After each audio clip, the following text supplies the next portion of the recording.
Harka fuunee kabajamtoota daawwattoota keenya televezyiinii Harar sagantaa afaan Oromootirraa oduu sa'aatii kanaatiin isin biraan gahaa oduu waliin Misikira Alamaayyootti. Bara 2015 gaadhumaatti nageenyi Itoophiyaa keessatti akka bu'uu fi waan nurraa eegamu hunda tokkummaa fi obbolummaa uummataa gidduu jiru cimsuudhaan ni raawwannaa jiran pirezidaantii mootummaa naannoo Hararii obbo Ordeen Badirii. Guyyaa irraa akka naannoo Hararitti dhaadannoo nageenya Itoophiyaaf jiruun guyyaan nagaa kabajameetii kan jiru Alam Gammachuu dabalata qabdi.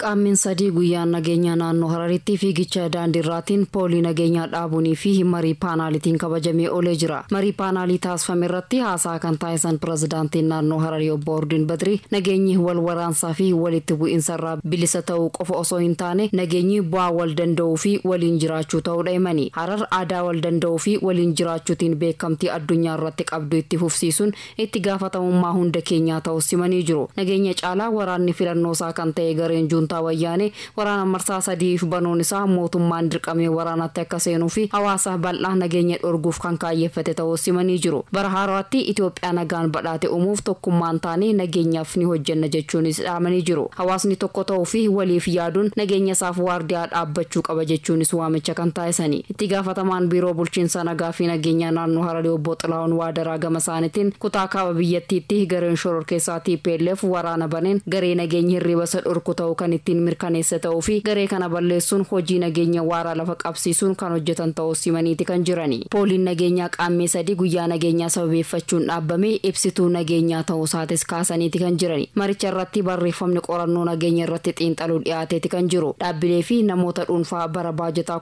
2014tti roga nageenya mirkaneessuutiin hojii caalmaa hojjetaniif waraqaan ragaa laatameefii jira. Saganticha irratti pirezidaantii naannoo Hararii obbo Ordeen Badirii itti aantuu pirezidaantii naannichaa Addee Misraa Abdallah itti gaafatamaa waajjira paartii badhaadhinaa naannoo Hararii obbo Abdul Jabbaar Muhammad itti gaafatamtoota hojii olaanoo naannoo Hararii qaamolee nageenyaa fi keessummoonni waamichi taasifameef garaagaraa irratti hirmaataniiti kan jirani. Naannoon Hararii re'oota 500 kan qalmaaf oolu kan qarshii miliyoona 3 tilmaamu raayyaa ittisa biyyaaf gumaachee jira. Sirna deeggarsaa kanarratti kan argaman pirezidaantii mootummaa naannoo Hararii obbo Ordeen Badirii akka jedhanitti uummanni naannoo Hararii waraana osoo hin barbaadamin nurratti baname kana injifachuudhaa fi waan hundaan raayyaa ittisa biyyaa cinaa dhaabbachaa jiran.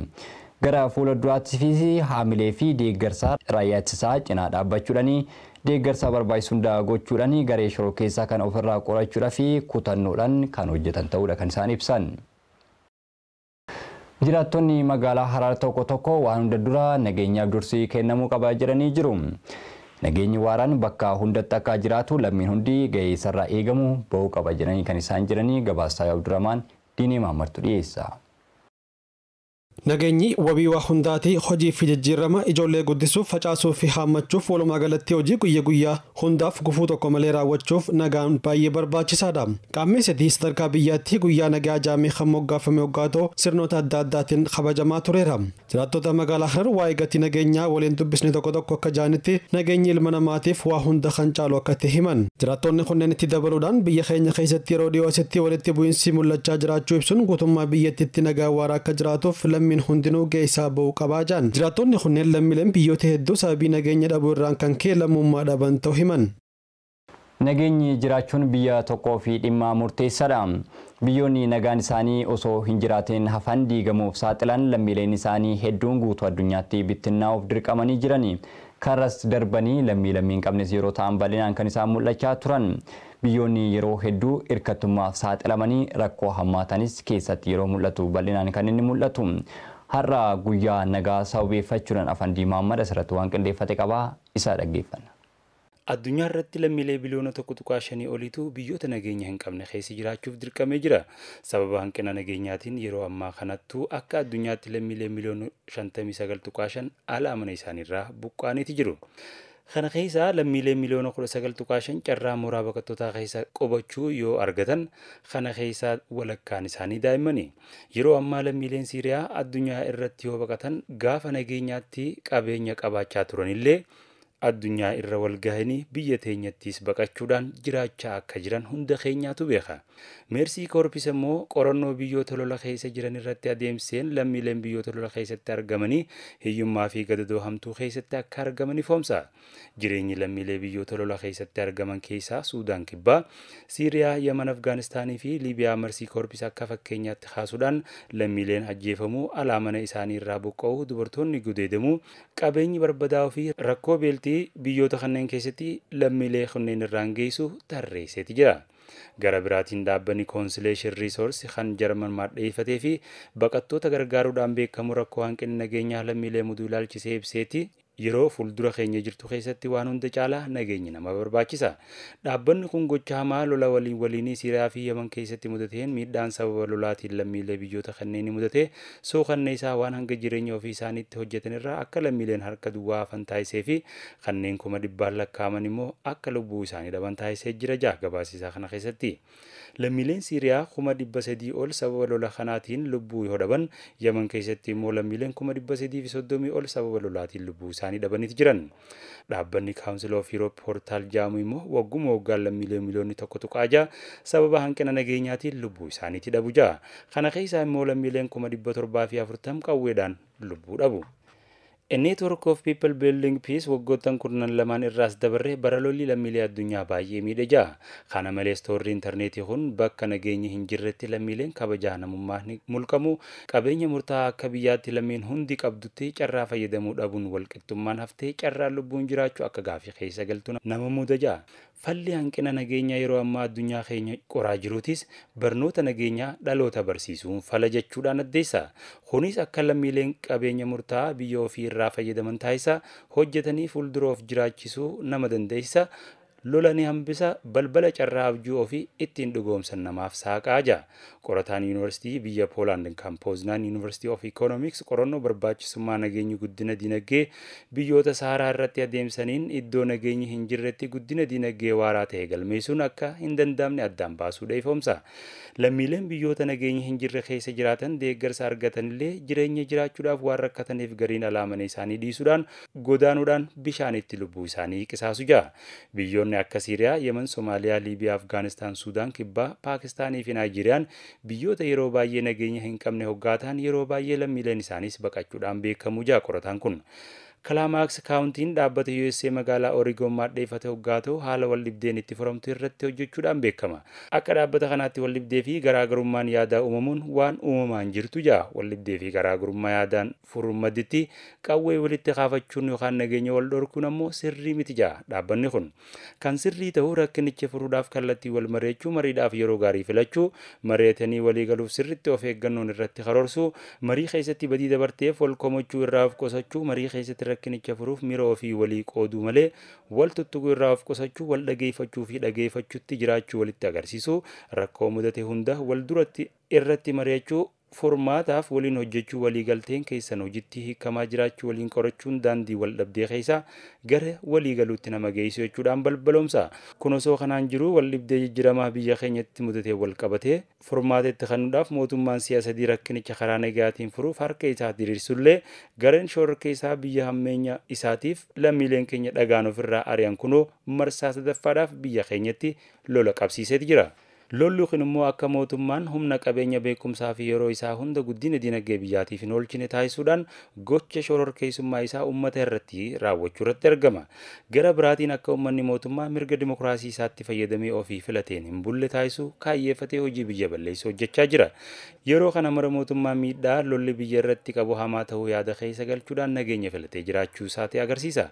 Hojiin mootummaa kun immoo gorsa hayyoota saayinsii siyaasaa idil addunyaa fi hojii namoonni ammaan dura rakkoo jiru karaa nagaatiin furuuf hojjetanii bu'aa agarsiisuun onnee uummata isaanii qofa osoo hin taane onnee uummata addunyaa hawwachuuf danda'anii kanneen akka Mahatma Gandhi, Martin Luther King, Tolstoo fi Dalai Lama fi kanneen kana fakkaataniin wal fakkaata. Rakkoo hanqinni nageenyaa fiduu wal hubachiisuun akkuma barbaachisu kan nageenya balleessu dura dhaabbachuun yeroo dirqameetti ta'e keessatti argamna jaa kalaqaan indeeksii nagaa addunyaa Steve Cleland jaarraa 21ffaa keessa jirru kana keessatti barbaachisummaa nageenyaa hubachuu qofti gahaa miti, nageenyi waa hunda caalaa akka nu barbaachisu beekuudhaan qormaata addunyaa mudachaa jiru dura karaa nagaatiin dhaabbachuunis ni barbaachisa jaakalaqaan kun mootummaan biyya keenyaa immoo kutannoo nageenyaaf qabu maditti qaammeessiti guyyaa nageenyaa gochuudhaan labseeti jira. Guyyaan kunis akka biyyaattis ta'e akka naannoo Hararitti sagantaalee garaagaraatiin kabajamee ooleeti jira.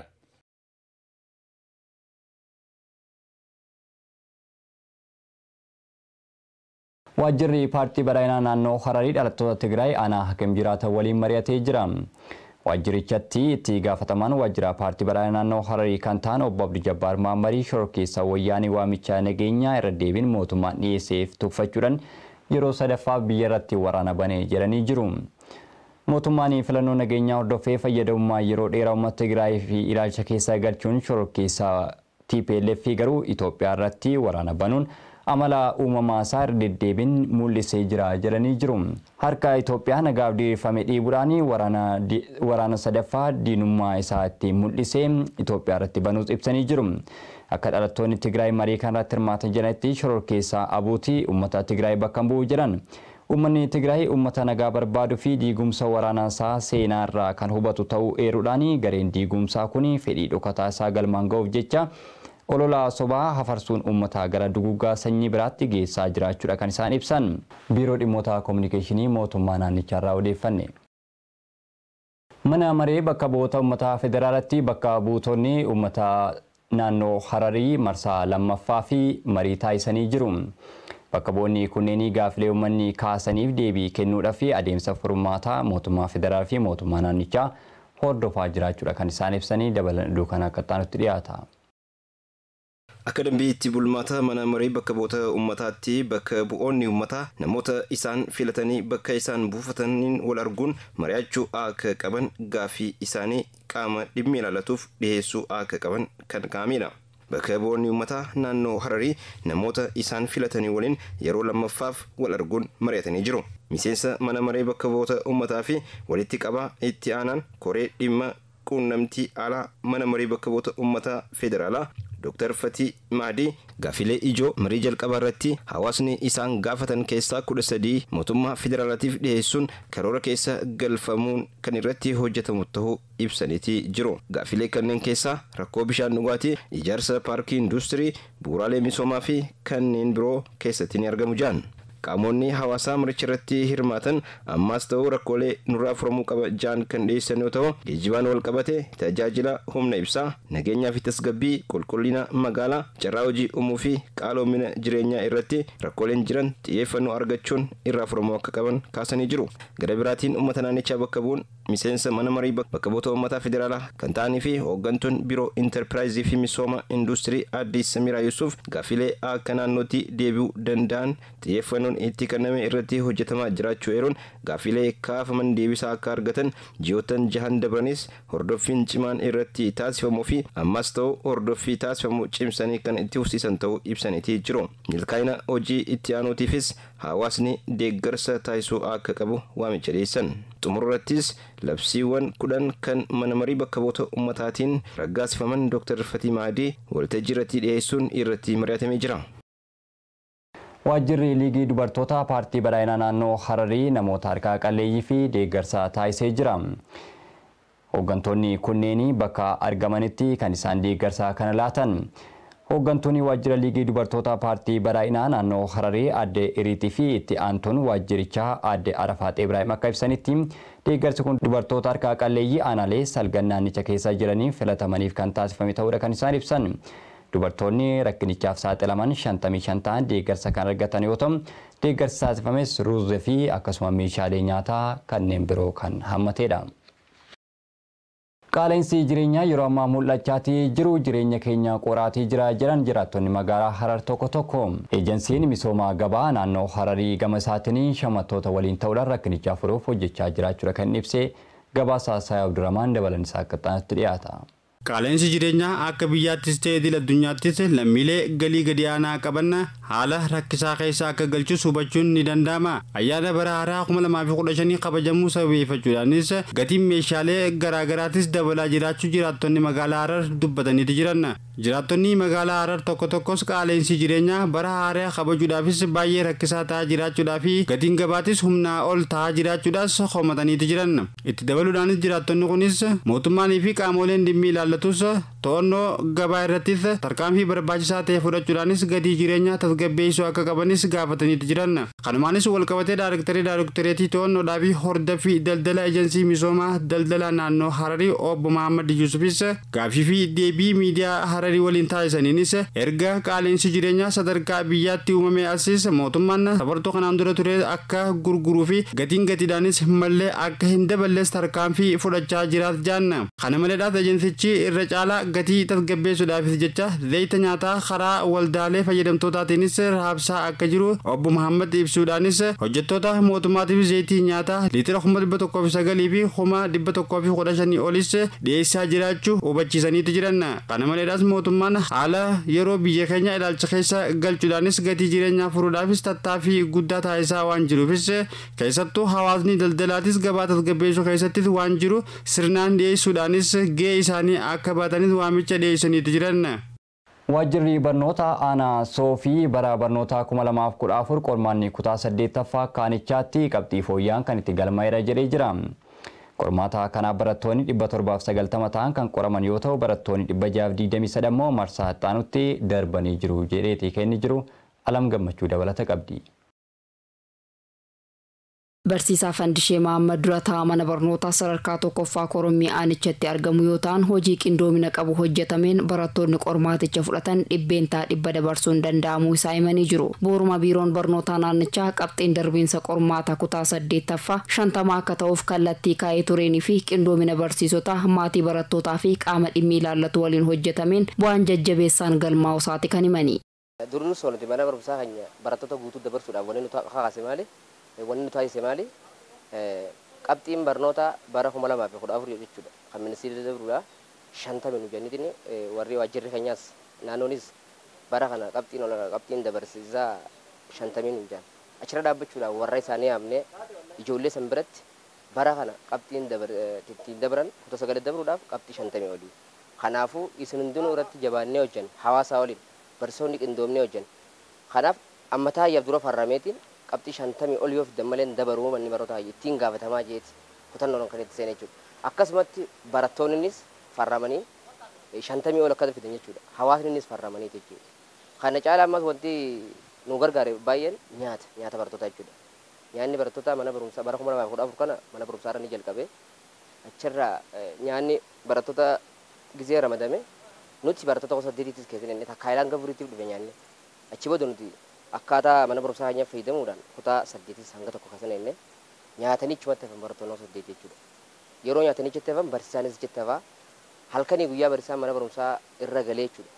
Xiiqiidhaan hojjennee kitaabni adda addaa bitamee gaadiilee adda addaa bitamee fi achirratti irra jechuudhaan.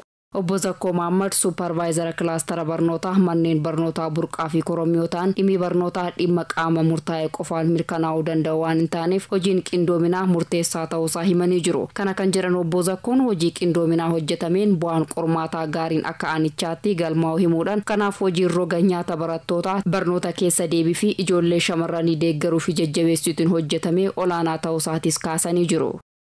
Sagantaa nyaataa kutaa takka hanga furii fillee ta'u nuti 8 fayyadamnee jirra jechuudha. Maaliif zaaboota ijoolleen tun baadiyyaa waan taateef zaaboota galaas deemaa jiran hin dhuftu ijoolleen. Maaliif kanaaf nyaata warra nyaata bilcheessuun hojii wal taanee nyaata xiqqoo isaan akka ijoollee 8tiif qoodan taanee mana barumsaa 8 irratti jechuudha nuti. Akka isaan ichuma nyaata faxaranii taa'anii zaaboota ichumaan taasisan jechuudha. Zaa 8 irraa eegalanii ilaan gazaa 10 barjaa kan tiitoraalii waliif fufaa jechuudha barattoonni guututti barattoonni 8 jechuudha.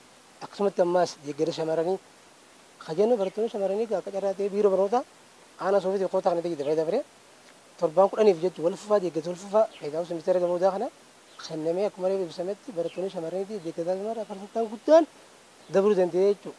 Keessaaf akka addaatti maal kiraasara yoo fune dhugatti diroobaan kutannoo qabaate fi deeggarsi ga'aan nutis gama keenyaan godhamee raafee bu'aan gaariin akka naannootti qabxiin jira galma faayidaa mana barnootaa horamee jechuudha. Diroobaan ichi galee hawaasa galee jijjiiraa qabxiin bareedaan kun galmaa'uu dandeetti jedha. Hubeebii baabaa ekspertii barnoota aanaa Soofii yoo ta'u akka aanaa Soofiitti qabxiin darbiinsaa qormaata naannoo kutaa 8ffaatiin 97 milkaa'uu simanii jiru. Barattoonni 790 qormaaticha kan fudhatan ta'uu fi kanneen keessaa 623 qormaaticha dabruu danda'u simanii jiru. Manneen barnootaa 300 barattoota dabarsuu danda'uu fi qabxiin bara 2014 galmaa'ee kan baroota dabranii caalaa fooyyee qabaachuu isaatis kaasaniitti kan jirani. Manneen barnootaa 10 keessaa barattoonni qormaata fudhatan barataa 790 barataa 790 keessaa barataan 623 nu darbee 167 kan hin dabrin jechuudha. 167 sababatti hubees ni qaba.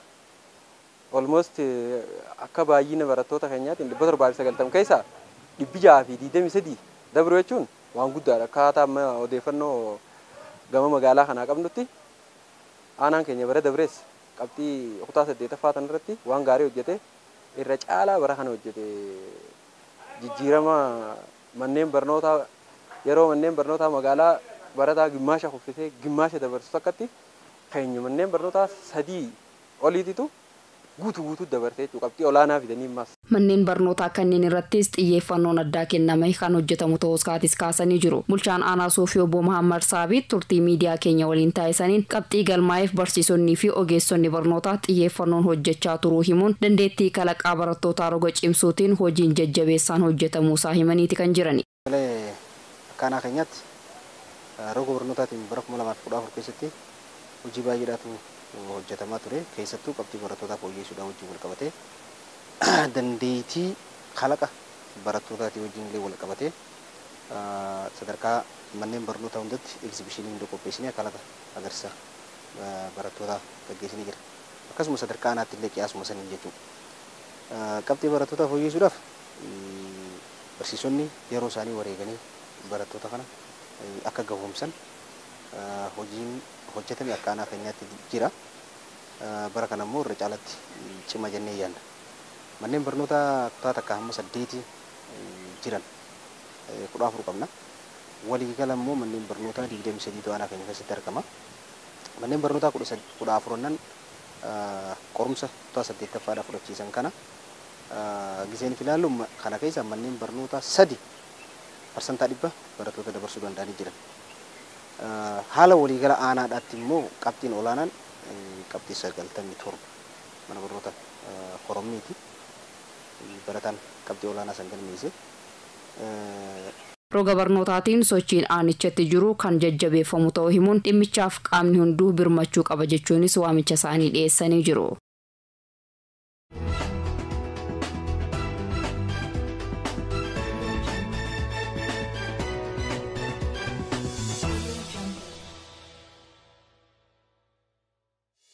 Kabajamtoota daawwattoota keenyaa kan daawwachaa jirtan televezyiinii Hararii isin bira gaatii kan jiru oduu sa'aatii kanaatti ammas oduun keenya akkuma tuffetti kan inni jiru amma gara oduu biyya keessatti isin dabarsa. Pireezidaantiin Federii Saalawarqee Zawudeen gatii nageenyaa hubatanii nageenya biyyaa fi uummataa waliin dhaabbachuun barbaachisaadha jedhan. Oduu biraatiin piroojeektiin haaromsaa guddicha Itoophiyaa xumuramuudhaaf birrii biliyoona 60 dabalataan akka barbaachisu kan ibsame. Oduu biyyaalessaa kanaa fi kanneen biroo diinii maambara akka ta'anitti dhiyeessa. Pireezidaantiin mootummaa Riippaabilikaa Federaalaa Itoophiyaa Saalawarqee Zawudeen gatii nageenyaa hubachuun nageenya biyyaa fi uummataaf waliin dhaabbachuun barbaachisaadha jedhan. Pireezidaant Saalawarqee Zawudeen guyyaa irraa guyyaa nageenyaa qaammee 3 irratti naannoo ganda Wallootti utubaa nageenyaa eebbisanii bananiiru. Pireezidaant Saalawarqee Zawudeen magaalaa Finfinnee naannoo Walloo keessatti utubaa nageenyaa eebbisanii ergaawwan afaanota biyya keessaa fi alaa adda addaatiin barreeffamaniiru. Hayyoon guyyaa nagaa kun dhala namaatiif baay'ee qaalii fi barbaachisaa akka ta'es ibsamee jira. Har'a Itoophiyaanonni nagaa yaadan guyyaa isaaniitti akka sochaaniif kan moggaafaman utubaa nageenyaa fi daandiin nageenyaa nagee irratti xinxaaluuf barbaachisummaa olaanaa kan qabaatu ta'uu ibsaniiru. Ammas gatii nageenyaa guutummaatti dhugoomsuun nageenya biyyaa fi uummataaf waliin dhaabbachuun nurraa eegama jedhanii jiran. Nageenyi diinagdee fi guddina biyya keenyaatiif bu'uura akka ta'ee fi humna namaa kan nuti kunuunsinee guddisnu ta'uu ifa godhee jiraan ministeera nageenyaa Binaal Faandu'aalam. Tokkummaa abbaa biyyummaa biyyattii eeguuf wareegama gosa kamiyyuu kafaluuf qophaa'uu qabnaas jedhan. Daa'imman guddachuu dargaggoonni nageenya biyya isaanii eeguu manguddoonni dulloome isaanii waliin deemuu fi kutaawwan hawaasaa hundaaf nagaa akka ta'u ibsaniiru. Diinonni keenya keessaa fi alaa fedhii cimaa Itoophiyaan nageenyaaf qabdu akka hubatanis barbaanna jaan.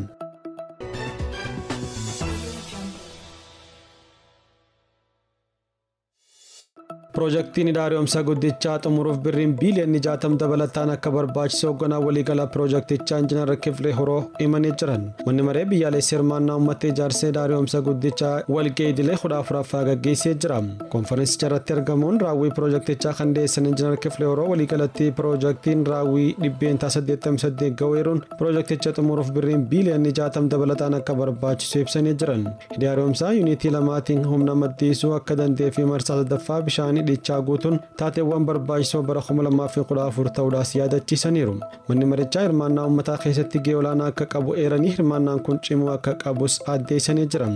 Projektichaa birrii biiliyoona 70 xumuruuf karoorfamee kan ture hoggaa ta'u sababoota adda addaatiin garuu hanga ji'a hagayya bara 2014 qofa baasiin birrii biiliyoonii 172 geera jaan.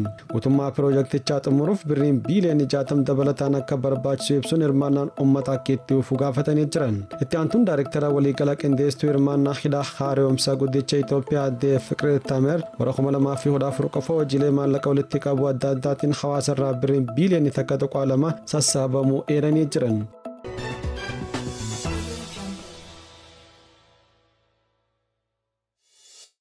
Itoophiyaa fi Jabuutiin daangaa isaanii hojii shororkeessummaa fi yakka biroo kamirraayyuu qulqulleessuuf waliin hojjechaa jiraachuu beeksaniiru.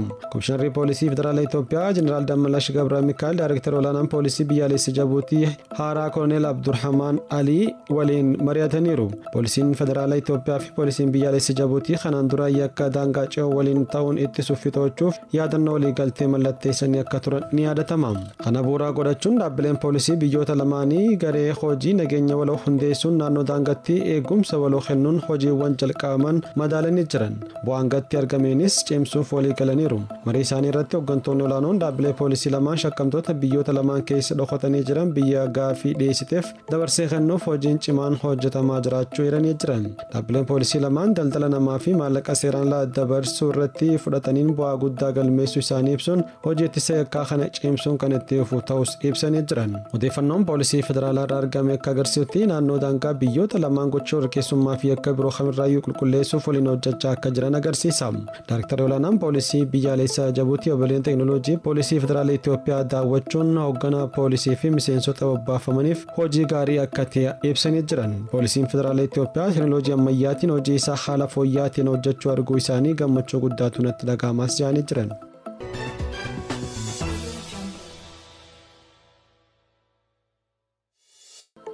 Ministeera Fayyaa Dr. Liyaa Taaddasaa Itoophiyaan biyyoota 33 sababoota addaa qoricha sammuu namaa doochuutiin dhukkubni tiruu baay'inaan mul'atu keessaa akka qabamte beeksisanii jiran. Itoophiyaan TB qoricha dandamatu ittisuuf karoora hojii idil-addunyaa fudhattee hojjechaa jirti. Waltajjiin cimsuu laaboraatoorii qorannoo TB waggaa waggaan baha giddu galeessaa fi kibba Afrikaatti gaggeeffameera. Ministeerichi hojiin ittisa TB biyyattii keessatti hojjetamaa jiru jijjiiramaa jajjabeessaa agarsiisaa jiraachuu ibsuun Itoophiyaan biyyoota 33 TB qoricha dandamatu addunyaa irratti bal'ate keessaa akka qabamteeranii jiran. Daayirektarri olaanaan piroojeektichaa Piroofeesar Yooswaa Dembeesaa rakkoon Afrikoonotaan akka furamu yaadachiisuun qooda fudhattoota piroojeektii cimsuun qorannoo laaboraatoorii TB Global Fund waggoota 7 darbaniif gargaaran galateeffataniiru. Gara fuulduratti hojiin kun akka itti fufuuf deeggarsi isaanii akka barbaachisu eeranii jiran. Dhibee TB ittisuu fi to'achuuf baay'inni meeshaalee qorannoo molekiyuuliitiif oolan fedhii biyyattii waliin kan waliin simne ta'uu qorannoon harkifachuu hanqina dandeettii qorannoo fi dhimmoota kanaan wal qabatan biroo qormaata ta'uun eerameera. Ogeeyyiin laaboraatoorii qorattoonni bakka buutoonni biyyoota 19 irraa dhufan dhaabbata fayyaa addunyaa irraa fi michoota adda addaa akka argaman ministeerichi beeksisee jira.